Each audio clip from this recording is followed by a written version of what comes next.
Hi, my name is Gabe Arnold. I'm the founder of Landscape Marketing Hero. And today, what I want to talk to you about is how you can audit your landscaping business yourself and find profit leaks. Because when we uncover these profit leaks, that's how we increase profits, scale, and grow the business. And so I'm going to break all that down for you. So stay tuned and we'll get into it. I'm Gabe Arnold, and this is the Green Mountain Podcast. We are the champions who brave the elements to create beauty. We see chaos and create order. We are never afraid of hard work, and we understand the power of strategic thinking and intentional actions. We come from all walks of life, and we will never allow our past to determine our future potential. We create beauty around the homes of our customers and increase the value of our community with the work that we do every day. We understand the power of consistent branding because it helps us grow and serve all those around us. We practice effective sales so our company, employees, and community can benefit from the value we add. We intentionally invest in operational habits that help us deliver excellent results to our customers on a continual basis.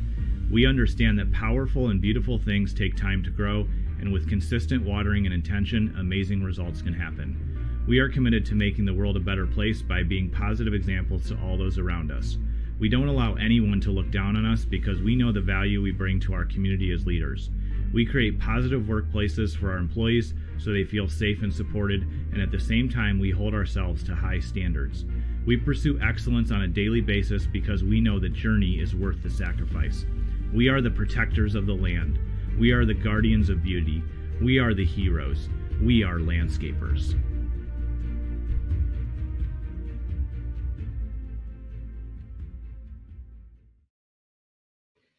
So part of running a successful landscaping business and part of the process that we have to go walk through in order to climb all the way up the Green Mountain and ultimately have a $10 million or more per year landscaping company is having an audit and review process. And I know for me, first time I heard that word, like in this sense of like auditing, I immediately thought of like an IRS audit or things that are scary that we don't want. But I want to just kind of back you off of that and let you know that anytime that we take time to evaluate, to review, to audit something that we're doing, that's where we have the opportunity to grow and improve and change. And that's really what's important as entrepreneurs, as landscape business owners, is to have a practice of reviewing things so that we can identify problems and make improvements. We've talked about that on the show before, where setting aside some time each week to just review what you've been working on, what's been going well, where you're stuck, all of those things, just setting aside that thinking time is absolutely critical in finding success. And so when I talk about finding profit leaks, a friend of mine who did some consulting with me a few years ago kind of coined that phrase, and it stuck in my head because when she was sharing that, she said, there's always things inside of a company that aren't being managed, that don't really have a strong process. And because of that, we create profit leaks. And so I'm going to break down some of the things that we've seen with clients, our clients here who we serve at Landscape Marketing Hero with their profit leaks. And I just want to break down some of these concepts so you can start to think a little bit differently about how to have an effective audit and review process, and then how to make changes that will ultimately, deliver better results for you. And so as we think about this, one of the things that we don't always notice or pay attention to is that the habits and routines of our employees when they're out in the field, when they're running projects, when they're maintaining property, those are one of the simplest areas to make improvement, that will not only improve the level of quality that we deliver to our customers, but it's also going to allow us to protect profits, which helps the company grow. And so the first thing I want to ask you is, do you have a written morning procedure, a morning routine for your employees for when they show up at the shop, and when they show up to the job? The reason I ask this is because if you don't have a process, a SOP, a standing operating procedure, then what's going to happen is every crew is going to run a little bit differently. Every employee is going to behave slightly differently. And so you may have one crew that gets the job and you have a really driven crew leader who's, really understands profitability and what it's like to run a company. And so the second they pull in, they're out of the truck, they're, unloading machines, they're starting the process. They have a really consistent process. You may have other crew leaders who, when they pull in, they take 5 minutes or they take 10 minutes and they're slow to get unloaded, or they don't do things in the same order, the same way every time. And because of that, you're losing like 10 or 15, let's just say conservatively, like 10 minutes of property.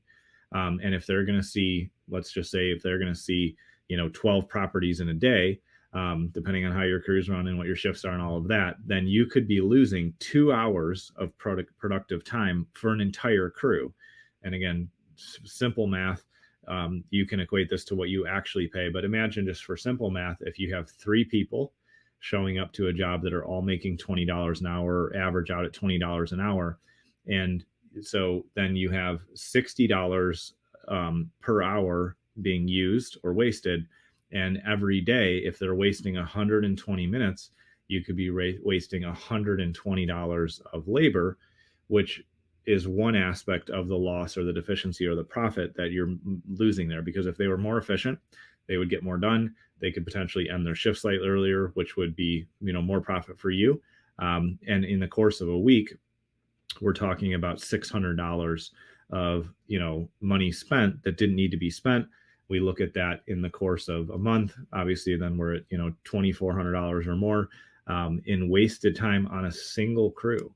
And so when you get to the point, maybe you have 1 crew now, maybe you have 2, maybe you have multiples. When you get to the point where you have even 1 crew out there, you have a profit leak. But when you think about the exponential profit leak, when you have 5 or 10 crews, if you say you grow and you didn't manage this and you had 10 crews out there, you're now losing, instead of like $2,400 a month, you're losing $24,000 a month, which is a massive hit to the bottom line.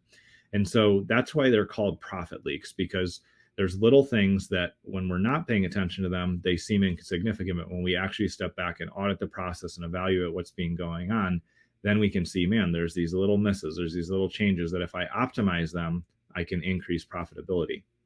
And so as we think about, again, like, what's the routine when they get to the shop? How do they load vehicles? How do they unload? What are they doing in a consistent manner? When all those things are tightened up and everything has a standard operating procedure, that's when everybody shows up to work with intention, with energy, with drive, because they know they have a specific process to follow. And then on top of that, things will be more efficient, you'll be more profitable, which means you have more opportunity to have great employee benefits. It means you have more profit in the bank that's going to make getting through a slower season in the winter or any of the slower seasons you have a lot easier. And by doing that, one simple change of like, here's the process, here's the written process we follow, you can move the needle, you can increase profits. You can do the same thing when you explore looking at, okay, what is the return to the shop routine? Because at the end of the day, everybody's tired. Yes, of course, they want to go home. They've worked hard, and there's a mindset shift that we can create. We can either say, we can either allow our employees to assume, oh, when I pull into the shop, I'm done for the day and I want to hurry up and get out of there as quick as I can. Or we can change our process and say, when you get to the shop, you have another 20 minutes of work to do, and your workday is not over until this process and this checklist is done. I was talking to a client of ours last week actually about this, and they said, man, I keep having challenges with having the trailers unloaded and loaded up the right way and everything. And I said, so I would encourage you to have a written process that will show you exactly what they're supposed to do when they pull back into the yard, at the end of the day, and let them know your job is not over until this is completed, and make it clear with that. And hopefully you don't have to have any kind of disciplinary action or write them up or do anything if they don't do it, because they'll just follow through. But if they do, there actually needs to be consequences for that, because 1 or 2 team members or 1 crew, a handful of employees, they can ultimately impact negatively the profits, or they can set the example and show everyone else how to do it. And so as you evaluate your processes, both out in the field, servicing your customers, and in your office and your planning work that's done, the internal work and kind of operational folks there, ask yourself, where are the profit leaks? Where is labor not being managed effectively? Where are we overbuying materials? What are the types of things that if we take a minute and take a deep dive and look at these will allow us to uncover opportunities to improve and grow and change? And so that's my encouragement to you today, is really take a look at that and determine what new standard operating procedures, SOPs do we need, what routines or things like that, if we put in place, will allow us to operate at a more efficient level, because that's how we eliminate profit leaks and continue to grow. If you need any help with this, we have a bunch of tools and resources. We have a mastermind, we have other trainings, and we have great things that we offer our clients to help them improve their operations. So please go ahead and reach out at landscapemarketinghero.com. I appreciate you taking time to tune in today, and I look forward to seeing you on tomorrow's episode.